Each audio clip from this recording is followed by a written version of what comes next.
എന്താ ഇത്? ഒരു കല്യാണം അങ്ങ് കഴിച്ചു. പെട്ടെന്നായിരുന്നു, അറിയിക്കാൻ പറ്റിയില്ല പെങ്ങളെ.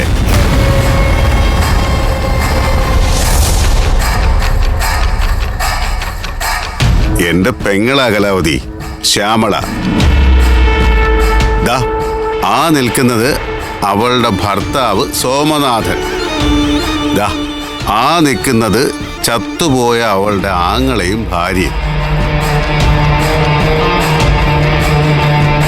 ദാ ആ നിൽക്കുന്നതും കയ്യിലിരിക്കുന്നതുമാ എന്റെ 5 പെമ്മക്കൾ. എന്ത് ചെയ്യാനാ, എത്ര പറഞ്ഞാലും അവള് പെണ്ണിനെ പിറത്തുള്ളായിരുന്നു. പിള്ളേരെ, ദാ ഇനി ഇതാണ് നിങ്ങളുടെ അമ്മ.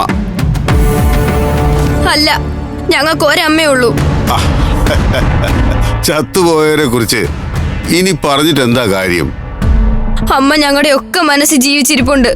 ഇങ്ങനെയൊന്നും പറയില്ല അച്ഛാ. അഹങ്കാരികളാണല്ലോ ചന്ദ്ര.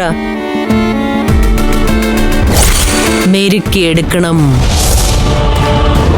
എന്റെ പെങ്ങളെ മരിച്ചിട്ട് 1 മാസം തികഞ്ഞില്ലല്ലോ ചന്ദ്രസേന. അതിനു മുമ്പ് തന്നെ നീ? അയ്യോ, ഇത് പണ്ടേ ഉള്ള ബന്ധുവാ. ഇപ്പോഴാ കെട്ടുകല്യാണം നടത്താനുള്ള അവസരം കിട്ടിയത്.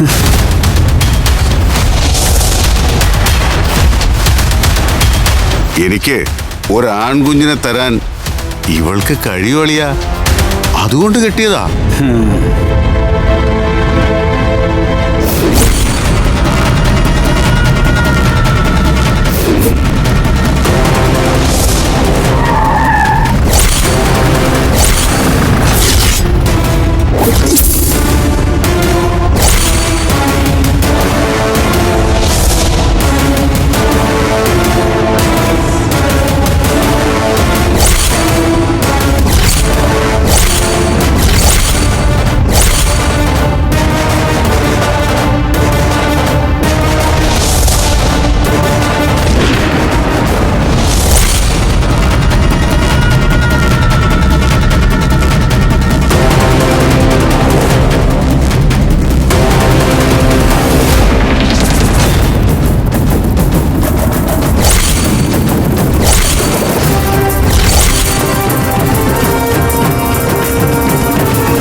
അറിഞ്ഞു, സകലതും അറിഞ്ഞുകൊണ്ട് തന്നെയാ ഞാൻ വന്നത്.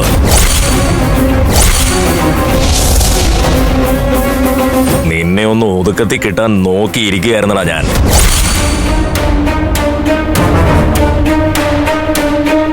കൊള്ളാടാ ചന്ദ്രസേന, ഭാഗ്യം ചെയ്ത ജന്മോ നിന്റെ. കെട്ടിയോളൂ മരിച്ചെങ്കിലെന്താ, കട്ടിലൊഴിയുന്നില്ലല്ലോ.